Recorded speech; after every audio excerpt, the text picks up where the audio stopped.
ఎన్నికల ఓట్ల లెక్కింపులో ఏజెంట్లుగా రౌడీ షీటర్లను అనుమతించవద్దని జనసేన ప్రధాన కార్యదర్శి బొలిశెట్టి సత్యనారాయణ అధికారులకు విజ్ఞప్తి చేశారు. వైసీపీ నియమించిన దిబ్బ శ్రీను, శిల్పరశెట్టి జగన్మోహన్, మడగల దొరబాబులపై తుని టౌన్ పిఎస్లో కేసులు ఉన్నాయన్నారు. జర్నలిస్టు హత్య కేసులో నిందితులుగా ఉన్నట్లు ఆయన అనుమానం వ్యక్తం చేశారు. సజ్జల రామకృష్ణారెడ్డి గారు ఆల్రెడీ మీరు ఏం చేయాలని చెప్పారో ఆ పని చేయడానికి పనికొచ్చేవారిని నియమించారు. అక్కడ ఈ విషయం ఆల్రెడీ ఇక్కడ ఎస్పీ గారికి చెప్పడం జరిగింది.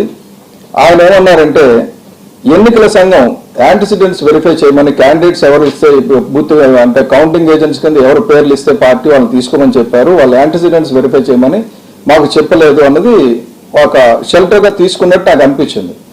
ఆయన మాకు ఎన్నికల సంఘం ఏం చెప్పలేదండి వాళ్ళకి యాంటిసిడెంట్స్ వెరిఫై చేయమని, కాబట్టి మేము ఏం చేయలేము, వాళ్ళు ఎవరు ఇస్తే వాళ్ళు తీసుకుంటామని.